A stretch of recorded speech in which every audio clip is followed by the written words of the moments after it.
Ahora vamos a hablar de tejido óseo. Vemos la imagen 1, habla de las características del tejido óseo. Nosotros habíamos hablado en otros tejidos, por ejemplo en cartilaginoso y en tejido conectivo en general, que tenemos dentro del tejido conectivo, porque tengamos en cuenta que el tejido óseo es un tipo de tejido conectivo. Dentro de la constitución de los tejidos conectivos teníamos células y teníamos una matriz extracelular.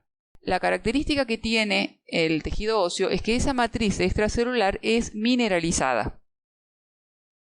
Eso hace que el tejido óseo sea un tejido duro, pero a su vez es liviano. ¿Por qué es liviano? Porque tiene una serie de espacios de cavidades, porque tiene una serie de trabéculas y cavidades que hacen que no sea compacto en toda su estructura. Por eso hace que sea duro para dar sostén y protección, pero a su vez liviano. Dentro de las funciones de tejido óseo justamente son, como acabo de decir, la protección de órganos nobles, el sostén del cuerpo, el sostén y el movimiento. El movimiento lo generan los músculos, pero lo que ayudan al movimiento junto con los músculos son los huesos. También del tejido óseo, el tejido está relacionado con la homeostasis del metabolismo fosfocálcico.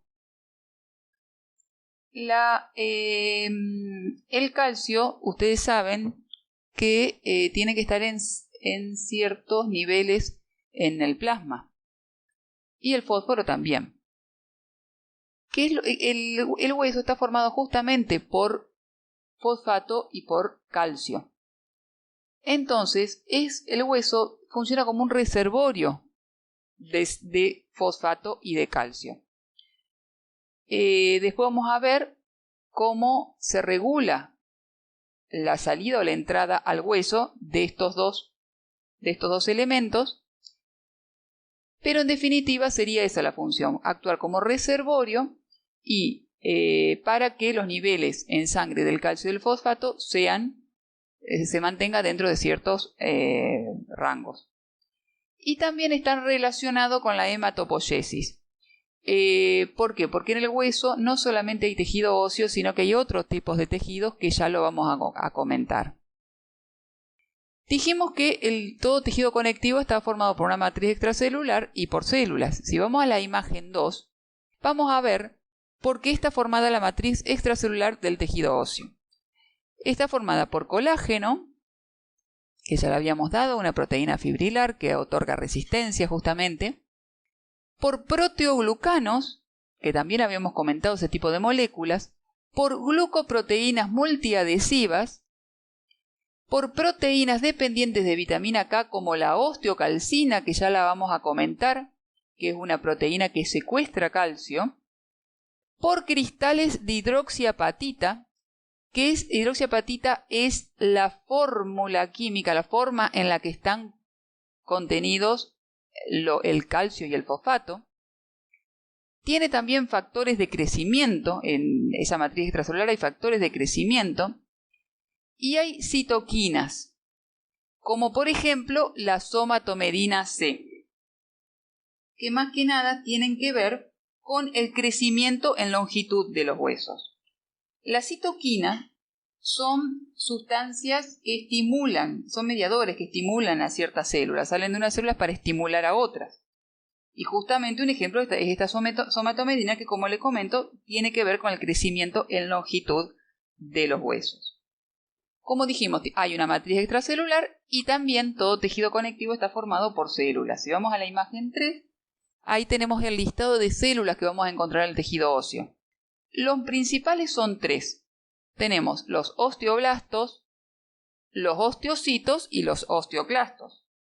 Los osteoblastos son los que sintetizan justamente esa matriz extracelular de la que hablábamos recién. Y intervienen también en la mineralización, o sea, en el depósito de sales de hidroxiapatita en esa matriz. Luego están los osteocitos. Dentro de los osteocitos que se podría llamar las células que están más bien en reposo, pero entre comillas en reposo, porque dentro de los osteocitos hay tres tipos de osteocitos. Están los formativos, los latentes, que son los que realmente están en reposo, y los resortivos.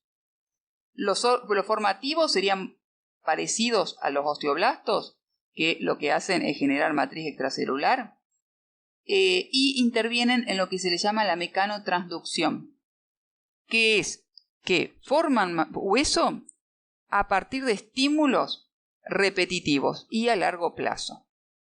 Los latentes son los que realmente están en reposo y los resortivos tienen una función parecida a la de las células que vamos a ver ahora, que son los osteoclastos. Los osteocitos resortivos se encargan de la resorción. Intervienen en un fenómeno que se llama osteólisis osteocítica, porque la osteólisis también se encarga del osteoclasto, pero este es un tipo de osteólisis que se llama osteocítica.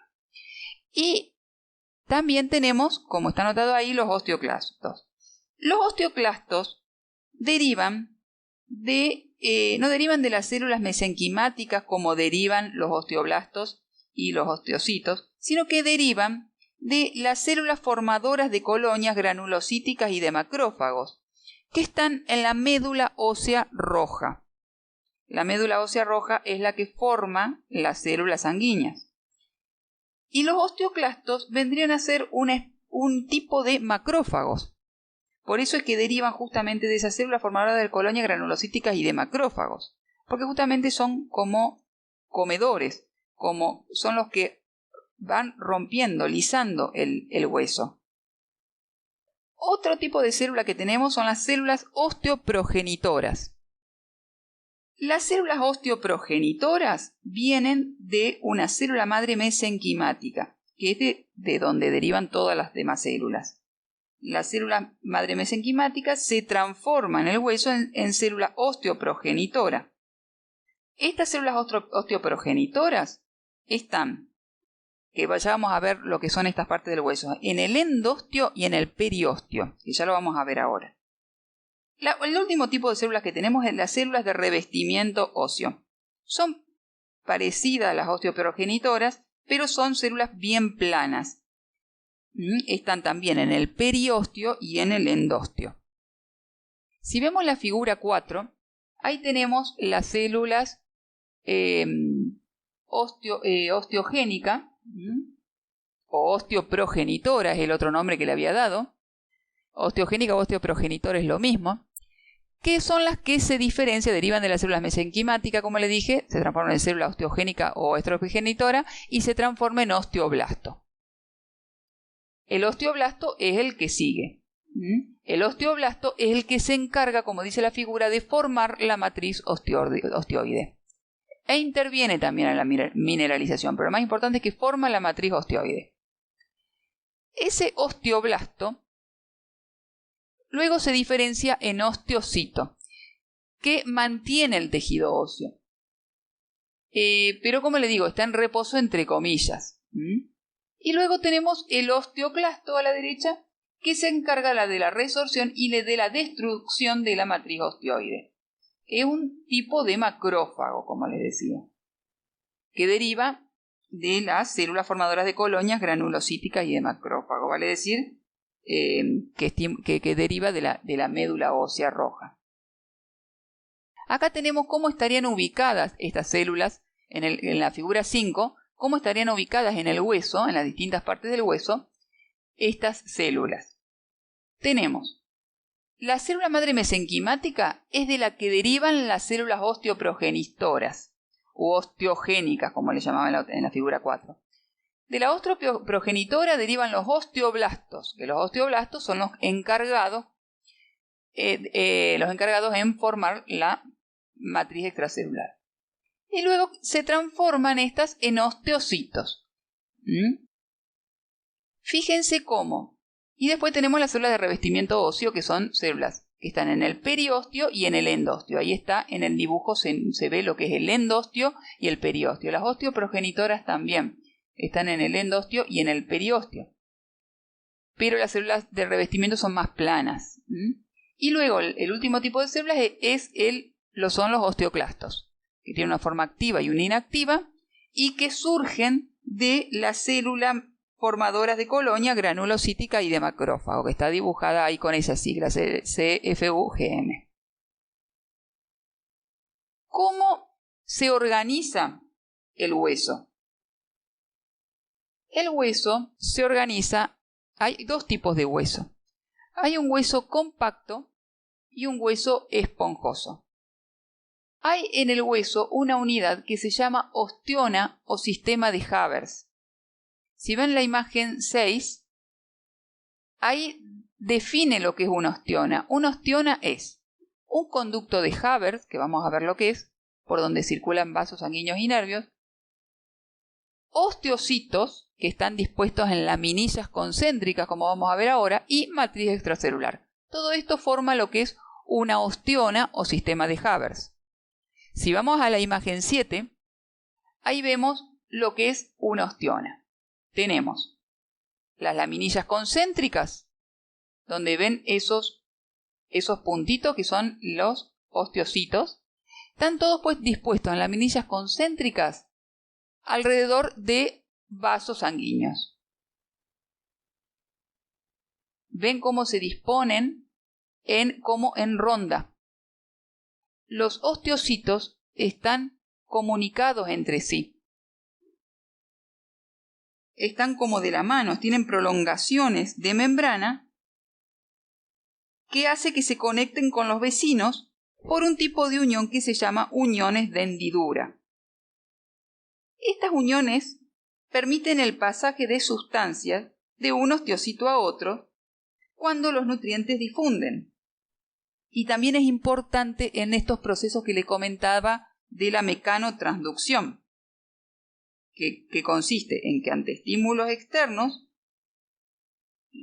estas células reciben factores de crecimiento y demás que hacen que los osteocitos, osteoblastos y osteoclastos remodelen el hueso. Y esto ocurre de una forma sincrónica, gracias a estas uniones de hendidura que hace que estén comunicados los osteocitos entre sí. A su vez, hay canalículos que permiten pasaje de sustancias desde el conducto de Havers, que es donde están los vasos, hasta la matriz extracelular y de paso para las células que están alrededor. Entonces, no solamente están esas uniones entre estas uniones de hendidura que son generadas por prolongaciones de membrana de los osteocitos que hacen que se comuniquen entre sí, sino que a su vez hay canalículos que permiten el pasaje de sustancias desde el conducto de Haber hacia la matriz extracelular, hacia afuera. Bueno, otra cosa que vamos a ver acá es qué tipos de tejido hay en el hueso. Dijimos, hay tejido óseo, si vamos a la imagen 9, hay tejido óseo, tejido hemocitopoyético, que es el que va a formar las células sanguíneas, tejido adiposo, que se le llama la médula ósea amarilla, hay tejido cartilaginoso. El tejido cartilaginoso, ¿dónde lo encontramos? Si nos vamos a la imagen 11, lo encontramos donde dice arriba cartílago articular y abajo, ahí queda el cartílago articular. Hay cartílago de tipo hialino. ¿Qué otro tipo de tejido? Volvemos a la imagen 9, tejido conectivo. Dijimos que el endósteo y el periósteo están formados por una capa fibrosa y justamente está compuesta por tejido conectivo denso de tipo regular, como habíamos visto cuando vimos tejido conectivo. Si ustedes se ponen a ver cómo está organizado el hueso, ustedes ven la imagen 10, ustedes ven que dice que hay un hueso compacto que tiene matriz extracelular y células y un hueso esponjoso. El hueso compacto es continuo, no tiene médula ósea y predomina en la diáfisis. Ya vamos a ver lo que es la diáfisis. Y el esponjoso tiene matriz extracelular y células, es discontinuo y tiene médula ósea entre sus trabéculas y predomina en epífisis. ¿Qué es esto? Si vamos a la imagen 7 de nuevo, ¿qué es esto de tejido compacto y esponjoso? El tejido compacto es el que está formado por estos conjuntos de sistemas de Haber. Todos estos varios sistemas de Haber forman el tejido compacto. Ustedes ven que además de esas laminillas concéntricas, que son las que se sitúan alrededor de los conductos de Haber, tenemos laminillas intersticiales, que son las que están entre los sistemas de Haber, entre esos espacios intersticiales justamente que hay entre los sistemas de Haber, hay laminillas de osteocitos que se les llaman laminillas intersticiales. Si vemos también, hay laminillas circunferenciales.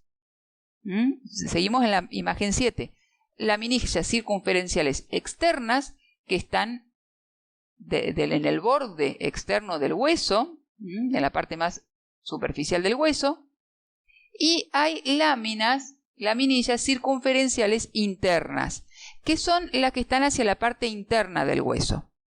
Y que son las que comunican ¿con qué? Comunican el tejido óseo compacto, que es el que estamos viendo, con el tejido óseo esponjoso o trabecular o trabeculado. ¿Por qué? Porque tiene trabéculas. Como ven en la figura 7, ven las trabéculas. Eso es hueso esponjoso. Esa es la forma en la que se organiza el hueso. Entonces tenemos el hueso compacto, que es continuo y que no tiene médula ósea, y el hueso esponjoso, que es discontinuo, y entre esas trabéculas hay médula ósea roja y amarilla. La roja se llama roja y amarilla porque tiene grasa. Y la roja porque tiene tejido hemocitopoyético para formación de las células sanguíneas. Ustedes ven ahí, a la derecha en la imagen 7, el osteocito, cómo tiene prolongaciones de membrana hacia arriba y abajo, que son las que se comunican con los otros osteocitos, y a su vez hay canalículos transversales a estas prolongaciones, hay canalículos que hacen que por ahí difunda desde el conducto de Haber, vaya difundiendo los nutrientes por esos canalículos hacia la matriz extracelular. Y el osteocito queda ubicado en lo que se le llama una laguna. Otra cosa que podemos ver en esta imagen es lo que es el periósteo, que es lo que le decía hoy, que le voy a explicar. El periósteo. Periósteo es una capa fibrosa que está por fuera del hueso, que está rodeando el hueso. Esta capa fibrosa que se llama periósteo tiene dos capas. Tiene una capa fibrosa externa, que es fibrosa, y una interna, que es más celular. Hacia adentro tenemos un endósteo. Entre lo que es el tejido compacto y el esponjoso, tenemos lo que se le llama endósteo. El endósteo también tiene dos capas, una fibrosa y una celular.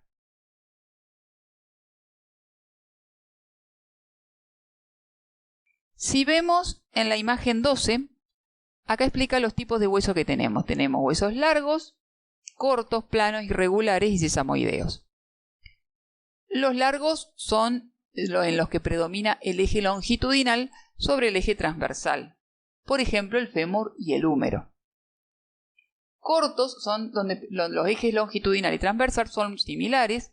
Por ejemplo, los huesos del carpo y del tarso. Tenemos los huesos planos. Predomina el eje transversal sobre el longitudinal. Ejemplo, la escápula y el esternón. Los huesos irregulares son inclasificables. No podemos definir qué eje predomina sobre el otro. Un ejemplo son las vértebras. Y luego tenemos los sesamoideos, como por ejemplo la rótula, que ahí lo vemos en la imagen 13. Si vamos a la imagen 13, está ilustrado el hueso largo, el húmero, y en los huesos que están en la mano, los huesos del carpo, por ejemplo, ahí tenemos un ejemplo de hueso corto. Ahí tenemos el ejemplo del esternón. Es un hueso plano. Ahí está un ejemplo de hueso irregular, las vértebras. Y el etmoides, que es un hueso que vamos a ver cuando veamos los huesos del cráneo, por ejemplo. y es inclasificable. Y luego tenemos los sesamoideos, como por ejemplo la rótula, que ahí lo vemos en la imagen 13. Lo que le quería comentar, fíjense cómo es la irrigación. Si vamos a la imagen 14, ahí tenemos la irrigación de los huesos. La irrigación está dada por las arterias nutricias. Las arterias nutricias perforan al hueso y distribuyen la sangre llegando hasta el sistema de Haber. Pero lo que tengo, y ahí está el dibujo en la imagen 14, como por el agujero nutricio entra la arteria nutricia y se va distribuyendo. Pero hay algo que cuando hablamos de irrigación tenemos que hablar, es que hay otro tipo de conducto, aparte del de Haber, por donde circula sangre, que son los conductos de Wolman. ¿Qué serían los que comunican los conductos de Haber entre sí?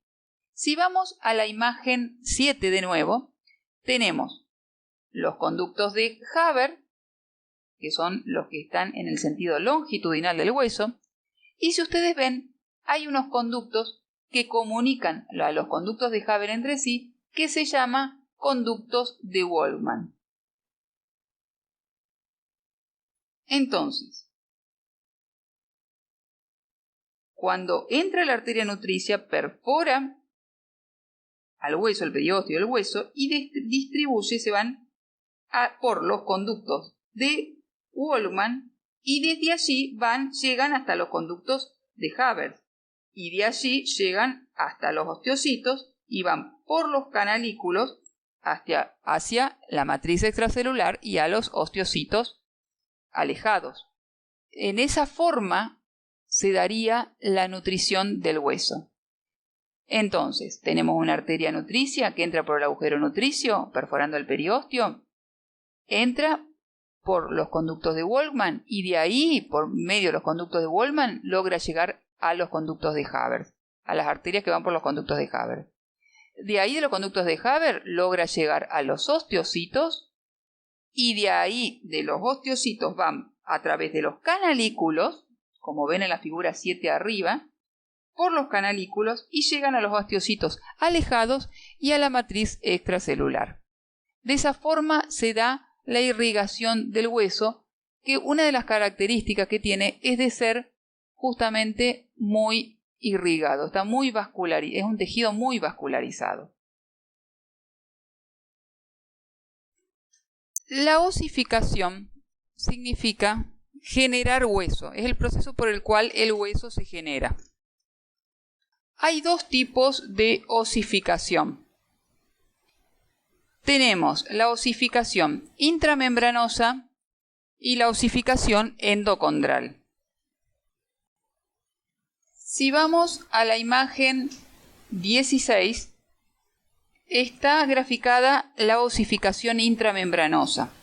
En este tipo de osificación, lo que ocurre es que células madres mesenquimáticas se acumulan en un lugar donde se va a desarrollar el futuro hueso. Esto ocurre aproximadamente en las 8 semanas de gestación. Estas células mesenquimáticas se reúnen, como ven en la figura 16, y allí se diferencian en células osteoprogenitoras. Como dijimos, la secuencia era las células mesenquimáticas se transformaban por diferenciación en células osteoprogenitoras y estas células osteoprogenitoras se transformaban por diferenciación en osteoblastos. Estos osteoblastos son los que se encargan de sintetizar la matriz extracelular. Ahí vemos en la figura de abajo de la 16 donde están los osteoblastos y donde esta genera matriz osteoide y esta matriz se calcifica. Luego, a partir de ello, se condensa parte del mesénquima y forma el periósteo. se forma, y por dentro se forma el tejido esponjoso y el tejido óseo compacto, como vemos en la imagen 17. Esa es la osificación intramembranosa. La osificación endocondral es un proceso más complicado y lo que ocurre es lo siguiente. Vamos a la imagen 18, osificación endocondral. Lo que ocurre acá es lo siguiente.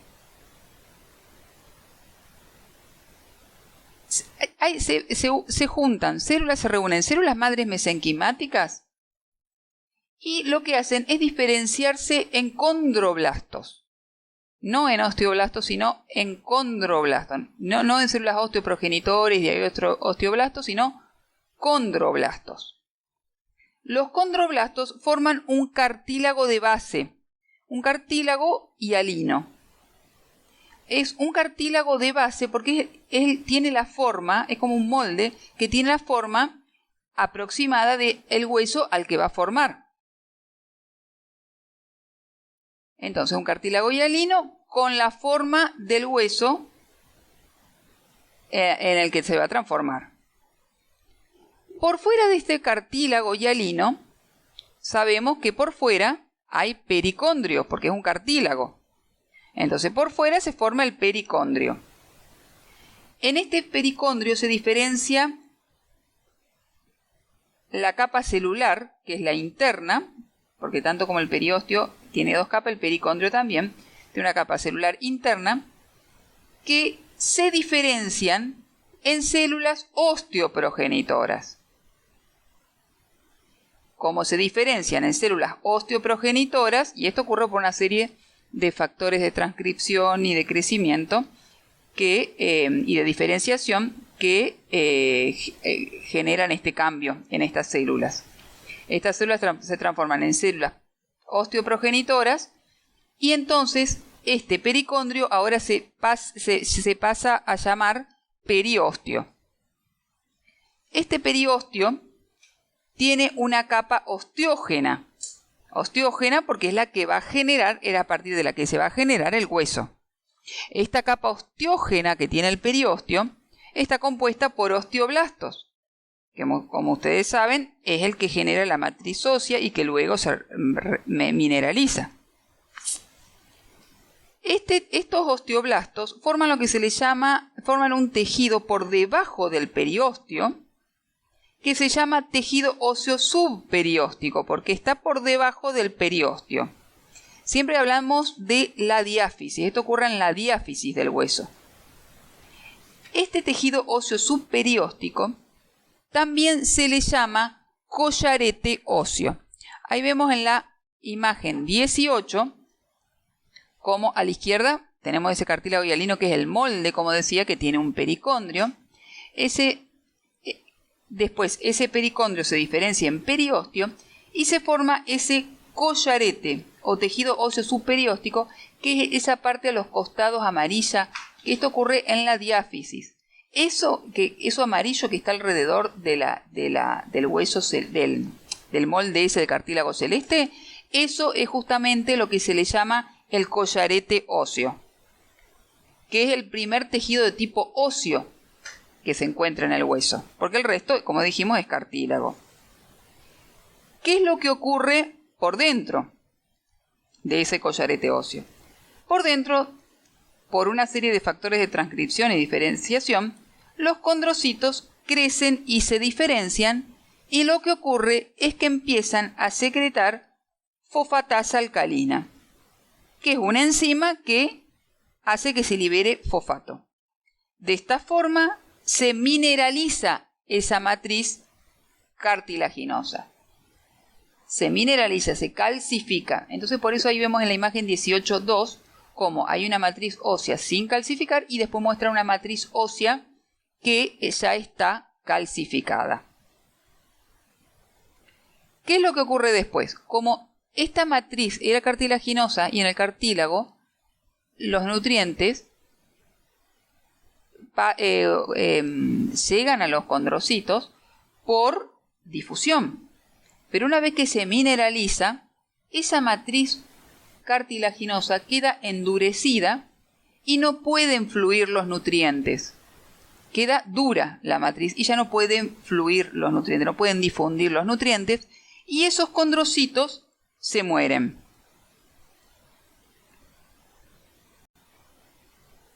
Esa parte en la que quedan condrocitos inmersos en una matriz mineralizada se llaman espículas. Vemos en la imagen 19 esas dos partes más azul oscura, entre azul y violáceo. Esos son lo que se le llama las espículas. Es matriz cartilaginosa que se mineralizó y quedan ahí algunos condrocitos. Eso se llaman espículas. Es una matriz cartilaginosa mineralizada. Eso se llama espículas. Como todo eso se desgrana, por decir así, todos esos condrocitos se han muerto, queda una cavidad por dentro. Y desde el collarete óseo, que es la parte esa amarilla, esas dos franjas amarillas que se ven a los costados del hueso, ingresan vasos sanguíneos. Esos vasos sanguíneos, por esos vasos, ¿qué es lo que entra hacia esa cavidad? Entran células osteoprogenitoras para sintetizar hueso en esa cavidad que ha quedado y células hemocitopoyéticas para inundar esa zona de médula ósea. ¿Para qué sirven esas espículas que le decía que era matriz cartilaginosa que ha quedado mineralizada? En esas espículas se anclan las células osteoprogenitoras que se van a diferenciar en osteoblastos y van sintetizando matriz ósea hacia adentro y van generando hueso para ocupar esa cavidad. Todo esto que ocurre en la zona de la diáfisis se le llama centro de osificación primario.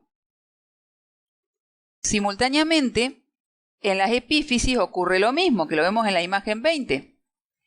Va ocurriendo lo mismo y se generan centros secundarios de osificación. Entonces, de esta manera se va formando el hueso. Fíjense que en la única zona que finalmente queda cartílago es el cartílago articular, que vemos en la imagen 20. En la parte de arriba queda cartílago articular. Es la única zona donde queda cartílago hialino finalmente. Todo el resto queda calcificado y queda formando hueso.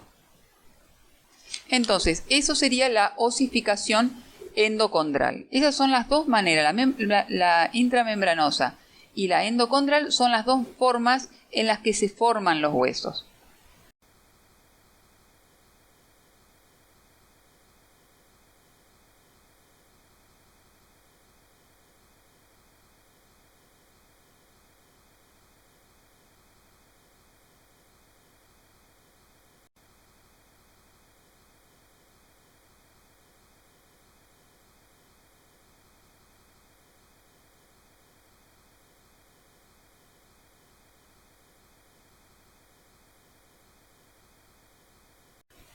Hay otro proceso que se dé de una forma u otra la formación de un hueso, se desarrolla otro proceso que se llama remodelado óseo. ¿Qué es el remodelado óseo? El remodelado óseo, lo que ocurre es que de esas colonias formadoras de granulocitos y macrófagos, migran, una de estas células son los osteoclastos, de allí derivan los osteoclastos, de estas colonias formadoras de granulocitos y macrófagos, de ahí derivan los osteoclastos. Estos osteoclastos llegan a ese hueso que se ha generado y ¿qué es lo que ocurre? Estos osteoclastos degradan el cartílago de las espículas y degradan aparte tejido óseo. ¿Por qué degradan el tejido óseo?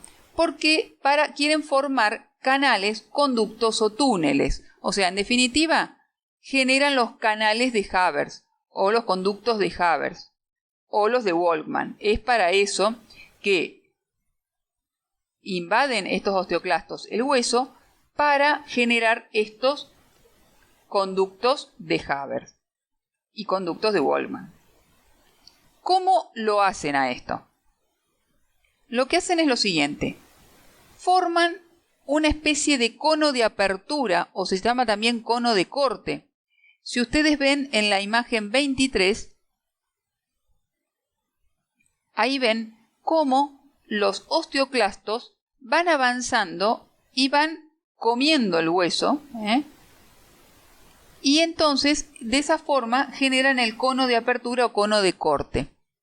Se abren camino sobre el tejido óseo. Pero ¿qué es lo que ocurre? Por detrás vienen los osteoblastos. Los osteoblastos, como les dije, generan matriz ósea. Entonces van cerrando un poco ese cono de corte para hacerlo más estrecho, para que quede acorde a lo que es un conducto de Haber. El conducto de Haber, como ustedes saben, es por donde pasan los vasos y nervios. Entonces tiene que tener un diámetro determinado, ni ser muy grande ni ser muy chico. Entonces entre los osteoclastos que van erosionando el hueso y los osteoblastos que lo van cerrando, queda generado los conductos de Haber y los conductos de Wolman. Entonces esto ocurre también en la generación del hueso, para la formación de los conductos de Haber y Wolman. ¿Cuál es otro proceso que se produce que tenemos que tener claro? Otro proceso que se produce es la mineralización ósea, que ya lo hemos mencionado. Ahora vamos a detallar cuáles son los pasos que ocurren durante este proceso. En la mineralización ósea lo que ocurre es lo siguiente. Hay un aumento en el hueso de una proteína que es dependiente de la vitamina K, que se llama osteocalcina. Entonces hay un aumento de la síntesis de esta proteína, que la habíamos nombrado al principio como una de las proteínas que hay en la matriz extracelular. Esta proteína tiene la particularidad de ligar calcio, secuestra calcio. Entonces, al aumentar esta proteína, hace que aumente la cantidad de calcio que hay en la matriz extracelular, concentra el calcio en la matriz extracelular. Este calcio estimula a los osteoblastos para que liberen fosfatasa alcalina, que como ya habíamos comentado, es una fosfatasa que hace que se genere fosfato. Este aumento de calcio y de fosfato hace que aumente la secreción de una serie de vesículas, o sea, de bolsitas que hay dentro de los osteoblastos, que se llaman vesículas matriciales. Estas vesículas matriciales tienen dos enzimas, una que se llama fosfatasa alcalina y otra que se llama pirofosfatasa. Estas dos enzimas lo que hacen es aumentar el fosfato. Este aumento de calcio y de fosfato genera cristales de fosfato de calcio. Y estos cristales de fosfato de calcio se transforman luego en cristales de hidroxiapatita. En la imagen 24 está resumido todo este proceso.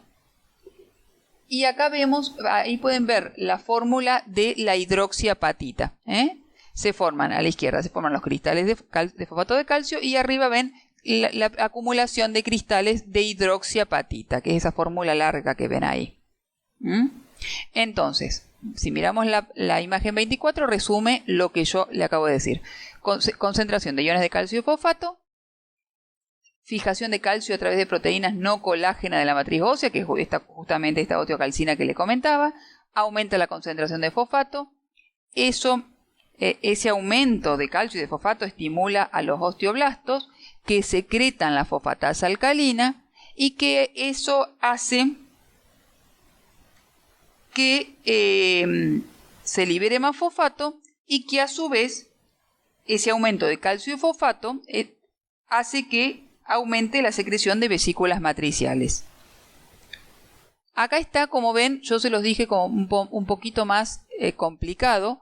En el esquema está más simplificado lo que yo le expliqué, pero el resumen es lo mismo. Esta liberación de vesículas matriciales, como le dije, generan la cristalización de fosfato de calcio y la transformación de estos cristales en cristales de hidroxiapatita. Ahora vamos a hablar de dos temas más. En la imagen 25 vemos que hay distintos tipos de fractura. Y en la imagen 26 vemos qué es lo que ocurre durante las fracturas, luego de una fractura, cómo se consolida una fractura. Lo que vemos es, en la imagen 26, en la parte 1, menciona que se forma un hematoma fracturario. En este hematoma fracturario, lo que va a ocurrir es que llegan los fagocitos e inician su trabajo eliminando tejido muerto óseo. Luego, en la imagen 2, se forma un callo fibrocartilaginoso. ¿Por qué? Porque llegan a la zona los condroblastos. Llegan al sitio de fractura, liberan colágeno y de esa forma forman fibrocartílago. Y eso se le llama callo fibrocartilaginoso. Luego lo que ocurre, si vamos a la imagen 3, se forma un callo óseo. ¿Por qué? Porque el fibrocartílago es convertido en tejido óseo esponjoso por la acción de los osteoblastos, ya, no de los condroblastos que generaban fibrocartílago, sino se acercan los osteoblastos. Entonces se forma el callo óseo, no ya callo fibrocartilaginoso, sino callo óseo por los osteoblastos. Luego ocurre la remodelación ósea. En la imagen 4 ocurre la remodelación ósea. ¿Qué es lo que ocurre aquí? El hueso muerto es absorbido por acción de los osteoclastos. Entonces, el hueso esponjoso que se había formado por acción de los osteoblastos se transforma en hueso compacto. Esos serían los pasos básicos de la reparación de un hueso luego de una fractura. Y otro tema que quería comentar es en la imagen 27, es el tema de algo que comenté al principio con respecto a las funciones del hueso, que es el metabolismo fosfocálcico. Yo les había comentado que, y habíamos visto en bolillas anteriores, que el calcio tiene que estar dentro de ciertos valores en la sangre. Y hay sistemas homeostáticos que se encargan de que se mantenga dentro de estos márgenes. Porque como sabemos, el calcio es necesario para la coagulación sanguínea, que lo vamos a ver más adelante, es necesario para los procesos de contracción del músculo, ya sea músculo cardíaco o músculo estriado, esquelético. Y también es necesario en la transmisión nerviosa, o sea, en la sinapsis. Todo esto lo vamos a ver más adelante, pero tenemos que tener claro que el calcio tiene que estar dentro de valores normales en la sangre. ¿Cómo hace el organismo para encargarse de esto? Lo que ocurre es lo siguiente. Hubo, por ejemplo, en esta imagen vemos que hubo algún estímulo que generó disminución del calcio. Entonces, los niveles de calcio circulantes disminuyen. ¿Y qué es lo que ocurre? Las células de las glándulas paratiroides, que son unas glándulas que están cerca de la tiroides, alrededor de la tiroides, detectan la disminución de la concentración del calcio circulante. ¿Y qué es lo que hacen?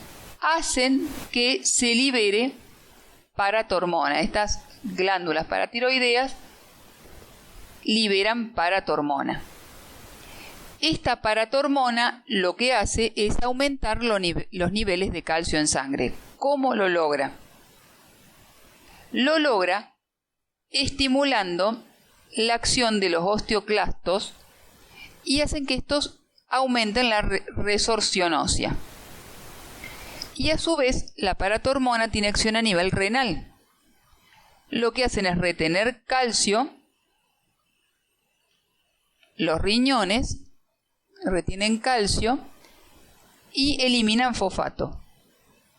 Y además hacen que aumente la producción de la vitamina D.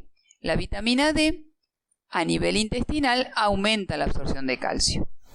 De esta forma, por medio de estos mecanismos, logra que aumente los niveles de calcio circulante.